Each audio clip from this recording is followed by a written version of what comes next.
What's up? What's cracking, lacking? What's up, beautiful people? Hello, guys.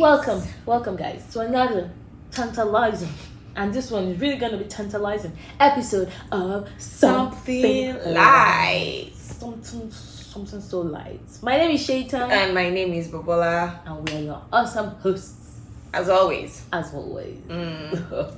Anyway, how are you doing? I'm okay. I'm okay too. I'm okay. How was your week? My week was okay too. Had a little bit of pain in my chest and back this week. It was just very weird on Thursday, and I was like, what is going on? But hey guys, prayer works. I remember praying on Friday morning about it, and I felt like better. I wasn't completely gone, but I felt way better than I felt the night before. So glory to God. Absolutely. Yeah. How was your own week? Oh yeah, I had a busy work week, a lot going on, and then I think Tuesday or thereabouts there was this terrible headache. In fact, it was a migraine. It was bad. But like you said, prayer works. Like I even had to send a prayer point to, because I couldn't attend prayer meeting. Had to say like, okay, please pray for me, and I felt better the following day and the headache was gone, right? Yeah. But the few days, oh my goodness, it was horrible. Sometimes. And sometimes you don't appreciate. Thank you. I was just about to say that. Great health until like I felt like I wish I could just remove the head and just keep it somewhere and continue doing what you're doing. Oh my goodness! I know. And nothing was working. I used pills, and normally I don't even like for me to use pill for headache. It's really bad because I will try to sleep it off. I'll drink water. I'll do everything except use that. But I had to because it was just really bad. Yeah. Same, but thank God. Thank God for healing. Yes, glory to God. Hallelujah. Take me to church. Okay, we're doing too much at this point. So what is our topic? So today, we're talking about something really interesting, controversial, you may say. Maybe. So there's this notion that a lot of people seem to believe about men, and interestingly, a lot of men themselves believe it. At least, like I've read a lot of people say it, and I've read a lot of people tweet it or write it somewhere, and I've also had people say it to me directly. So the question is, do all men cheat? Is there any man out there that actually has the capability and ability to stay faithful? That's the question, because why not? I've had a lot of people just say it to me. I mean, there was this very weird conversation I had with some guys that we were working in the same place of primary assignment during my service year, and just different people from all walks of life, like from different parts of the country, Nigeria, right? And we were just talking. I'm not sure how the conversation got to that point, but I disagreed with the fact that they were saying, "Oh, all men cheat," and I was like, "No, I don't believe that. Maybe a lot of men cheat. That's arguable, but I would not agree to the fact that all men cheat. Like I'm just supposed to accept that all men cheat." And you know what's crazy? They laughed at me. They mocked me so much. They were like, "Oh, you're so naive. You don't know anything. Look at this one. Men have not shown you Pepe. That's why." And I'm going, no, I'm not saying I'm not aware of this thing. Exactly. I know I've heard stories, even personal stories around, like from people around me. I've seen it happen, but there's no way you're telling me that it's just something that is wired into the DNA of every man. No, that doesn't make sense. And it is what they have been conditioned to believe, that men are polygamous in nature, and they make statements like, So you want to be eating rice for the rest of your life. Yeah. Don't you want jollof? Don't you want salad? Don't you want moi moi and things like that? First of all, it's very wrong and derogatory of you to even compare me to food. Like, what's that? So that if you even ever make such a statement, please, like, I don't think I'll continue having a conversation with you about that. So that's wrong. But like, for you to think that all men cheat, many of them have had these thoughts wired into them since they were children. They just believe that, there's no way that a man can stay faithful to one woman, whether it's in a relationship or marriage, right? They just believe that, no, come on, like, variety is the spice of life. You can have bola today and even have bola tito tomorrow, and have bolaji tomorrow, and tomorrow you can have bolanle. Do you understand? It mustn't be. Then tomorrow you cannot have bobola. Why say bobola when you can have bobola and all the varieties of the bolas? So come on, like, there definitely needs to be a reconditioning of the minds of many men, starting from when they're children, right? To not think that, you don't have self-control, that because you're a man, therefore you must. You're just wired. You are wired to cheat. Yeah. You are wired to not be satisfied. You are wired to be a loose goose. No. And what's really bad is, once you believe it, you're going to do it. Exactly. Like, if you believe that men are supposed to just jump from person to person or have multiple at the same time, if you believe that's what you're supposed to do, then you will do it. Exactly. Like, the mind is so powerful. So if you believe that you're supposed to cheat, then you will cheat. So, and I think that's why maybe we have a lot of these things happening, because men think that it's just the way I'm wired, it's just how I'm supposed to be. And that's maybe why it looks like, in quotes, all men cheat, because you have a lot of people cheating, and it's because they believe that that's just what they're supposed to do. And what will happen also is, the peer pressure or peer influence circle of friends too. Like, you're the only faithful one. Then like, guy, you're dolly, Imagine if it was a guy saying what I was saying. Like, if I was being mocked. Right.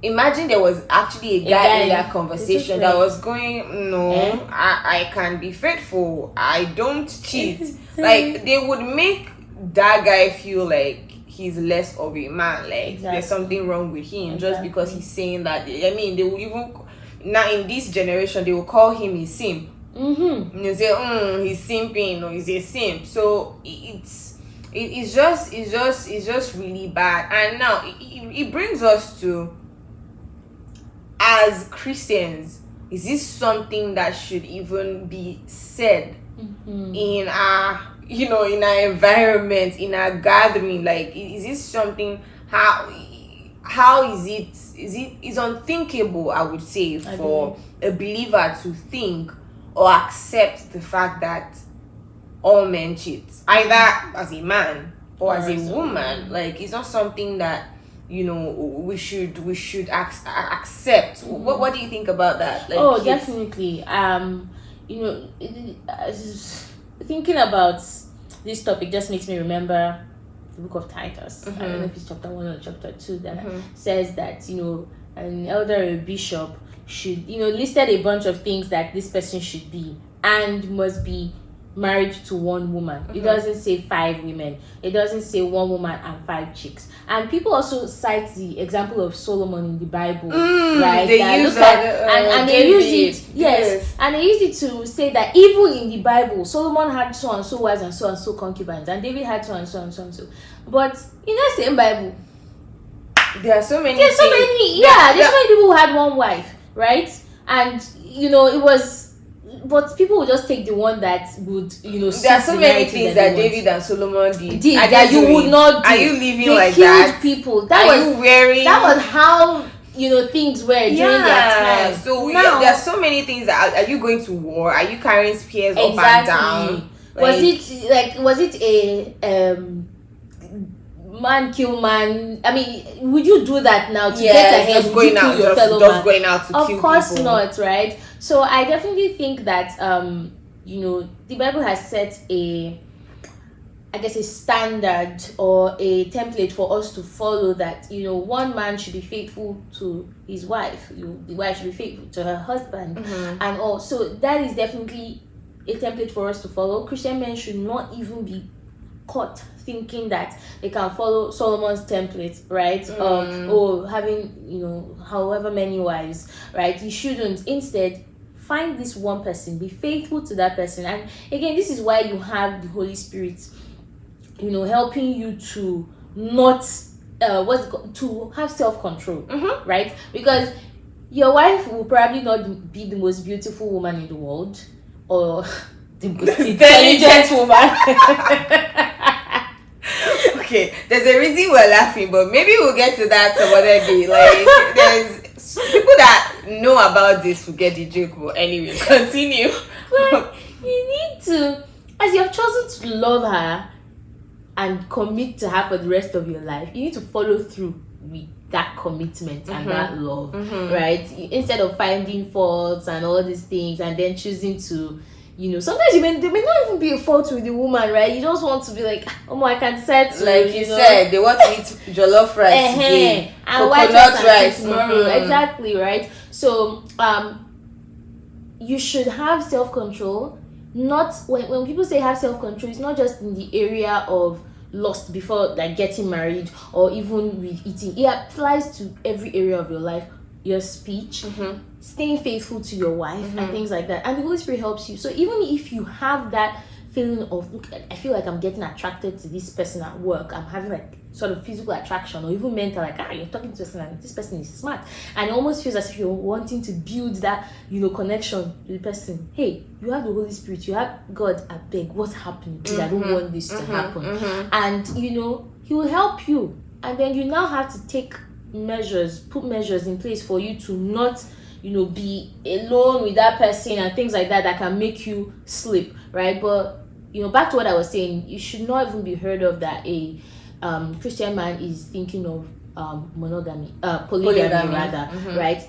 Going back to the template of marriage, it is Christ and the church. The church is one body, not Christ and churches, right? And again, learning how to love the way the Father has loved. Exactly. It is loving us completely, totally, with all our faults and everything.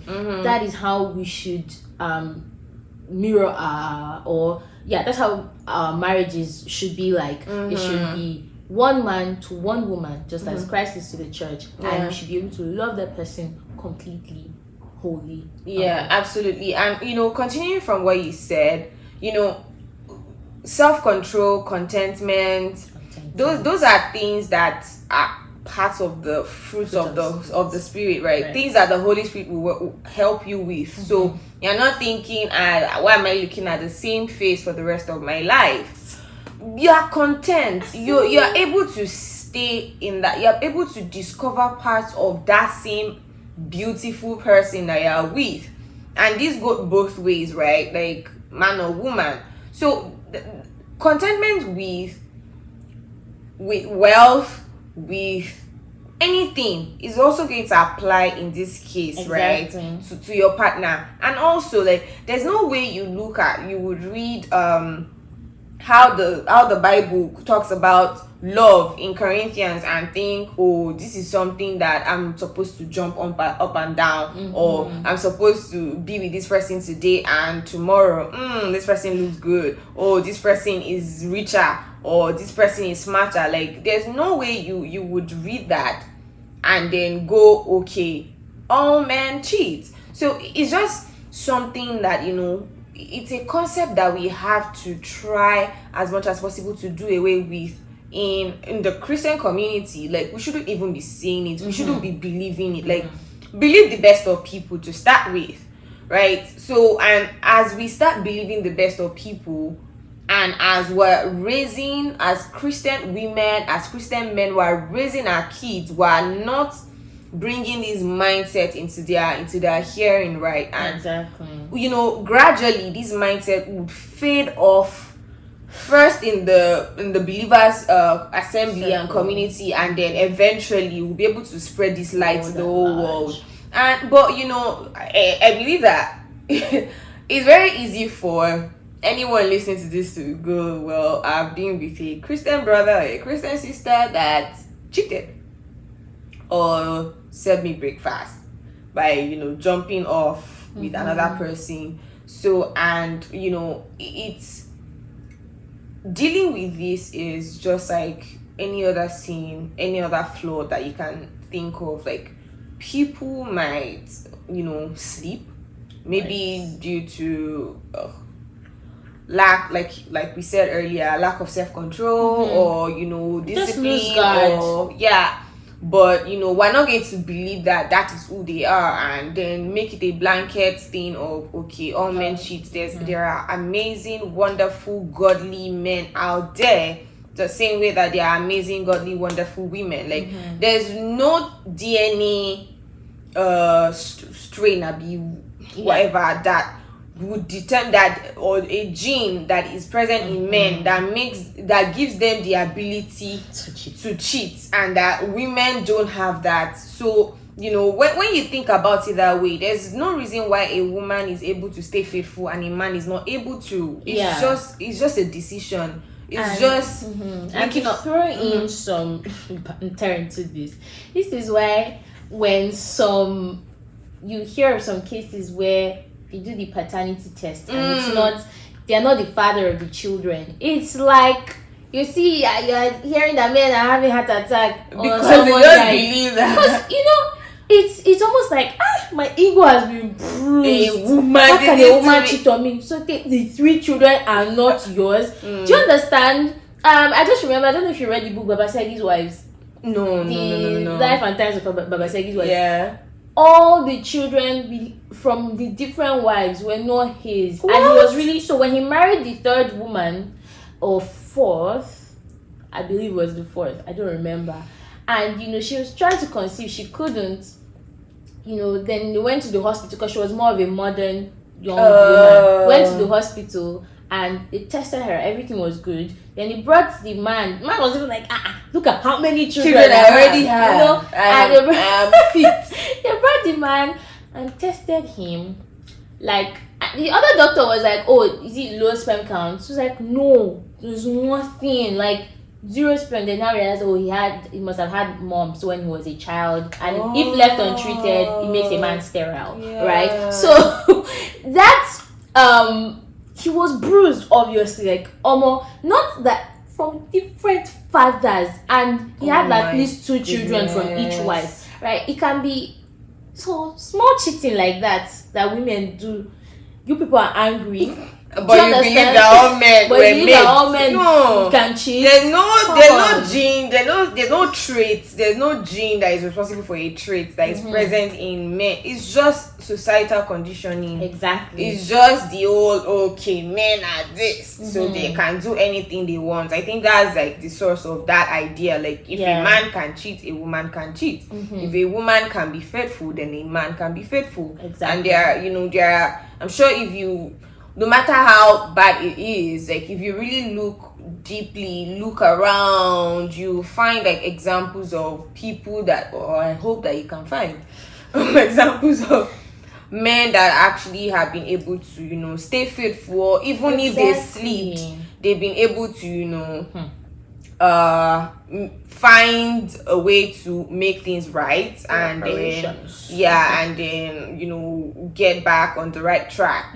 But you know, talking about believers now, I think, just so you know, we can talk about like how to help, you know, with discipline and self-control. I think we should talk about what exactly is cheating, or at what point do you start cheating? What do you think? I don't know. Where can I say, okay, is it at the point of calls, text messages, or is it at the point that, like, okay, as long as you're talking, as long as I can control myself and I don't get to have sex with this person, then he's not cheating? I think that let's see, even to the point, okay, if you are entertaining the thoughts in your mind, you're thinking about the person on your way back and all, you are at the door. Let's just say you are at the door of cheating. Now, the moment you're now texting, hiding these things, so whenever it is, whatever is done in secrecy, I want to believe that at that point you have started to cheat. Now, I will say that there is room for a comeback for you. There's room for redemption for you, right? In that, when I say redemption, I mean with your spouse, not with God, obviously. But if you haven't done anything, maybe your wife did not catch you kissing or in bed with another woman, there may be redemption. If it's just, I was just chatting with her and, she went through your phone and saw that this person is calling you, hey, honey, or hey, whatever, right? It's crazy. I think it is a form of cheating. You're not there yet. There's what they call emotional cheating. I'm not sure. It's what they call emotional cheating, right? I'm not sure about that. Okay. I'm not sure about that. What's your own definition? So, I don't think that I have a definition, but I don't think that I will call that, like the part that you described, I don't think that I will call that cheating. Now, I'm not necessarily saying that is until you have sex or until you kiss. But messages or being around, doing some things, I think I would just say you're playing with fire. Yeah. You're dangling it in front of you. So until I don't feel it is still wrong and your partner will be hurt. And I know that, I mean, we say these things, it's emotional cheating, you don't have to do it before it's cheating, but let's be real, like someone can, you can grow fond of someone without even knowing. Yeah, like if there's proximity, if there's a reason for you to just constantly talk to someone, you might not even know that, okay, you're liking this person. It's very possible. Yes, where is that? I'm trying to be fair, like I know that I would be hurt if I find out something like that about my partner, but I would not call that cheating. Like, that's a time for you to then pull the brakes and go, like, okay. But there's something important that you said. Once you start, making a lot of deliberate efforts to hide it, secrets, it becomes a problem. I still don't know that I would want to call that cheating, but you're going deeper. Because I think there was this episode we're talking about sexual sin and dealing with sexual sin, right? It's like one major thing. If you want this thing to have victory over you in moments, just hide it. Sexual sin thrives in secrecy. Exactly. Oh my goodness. Like, sexual sin, once you start having secret rendezvous, you start hiding, you start deleting messages, you start before you know it, because it will always start with, that's why I said I might not necessarily call it cheating. If you ask a lot of men, they will say, oh, I just didn't want you to get hurt. I just, you just don't, that you're not necessarily, it might not even be the, hey, honey, it might not be anything. You're just talking so much, you're, sharing personal, oh, this was what I did today. Your wife is gisting with you and you're on the phone. This, even if it's not kicking, there's just this person at work, there's this co-worker or colleague that would always share, oh, this is what is wrong with me, and you're the burden bearer, shoulder to cry on. That's why I say it might not even be kicking, but you know that, okay, this person is sharing a lot, and your partner, your wife might not be comfortable with the fact that, okay, why is this person telling you all of this? Like, she might not even think you're cheating, but you just know that she might not like it, then you start hiding. danger. Serious danger, because serious danger, because when you by the time the friendship or bonding or whatever, by the time it progresses to something even more serious, you already started hiding it. It's easier now for you to keep it under wraps. If you have a co-worker, colleague, friend, whatever, that is having issues, it should be something you're going to work through with your wife, with your partner, right? Like wife to husband, husband to wife. You're not hiding anything. Like, you have to, that you're one with your wife, or even in relationships, start practicing it. Okay. You are not really one yet, you've not been joined, but let it be a habit. Like, this happened today, this is what. And before you turn to therapists, please record, if you have a male friend, direct that male friend to your husband or your whatever it is. If you're in a relationship, if it's the other way, say, don't worry, I'll talk to my wife will call you up. My wife, can you please have this conversation? This person is dealing with this, because the other person might not even want it, but they are vulnerable. Maybe they are dealing with stuff. You are also the listening here. Like, you form this bond and attachment. I mean, there's been cases that even some therapists get attached to some of their patients, and they will have to immediately try to refer that person to another person. Like, you shouldn't even get to attach, let alone you are not licensed, you didn't get any training. So like, you go for your kata. So I just think that I don't know that I will call it cheating. I know that we like to sensationalize it and say there's emotional cheating, blah blah blah. Like, I feel like you actually need to do something romantic or sexual for it to be actual cheating. It doesn't make the person sends nudes. That's sexual now. Okay, that's so romantic. Yes, if the person that's romantic and sexual. Hey, my love. Let's say they've not done anything before.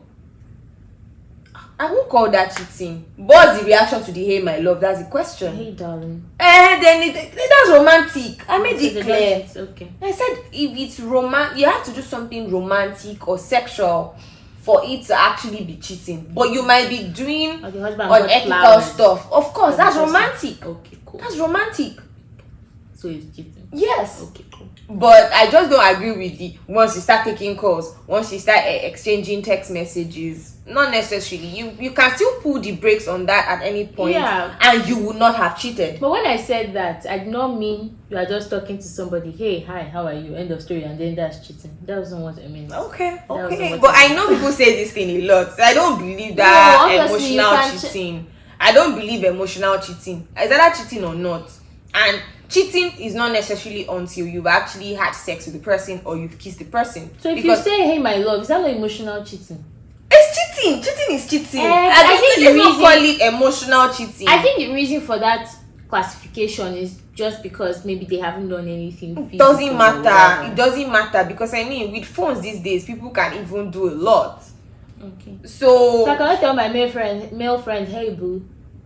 It depends. Did you have that kind of relationship with before? And does your partner know that you have that kind of that's it? I think that's the key thing. It's not just the fact that you're calling someone hey whatever. Okay. Is the openness of it, like and like if your partner looks at your phone and sees exactly it's not something you're going to delete. Your partner already knows that this is the kind of rapport you have with this person. Brings us back to the secrecy thing. Absolutely. So I think that's really it. So please, if you believe that all men cheat, drop that, like right now. Like drop it, scratch it, erase it. No.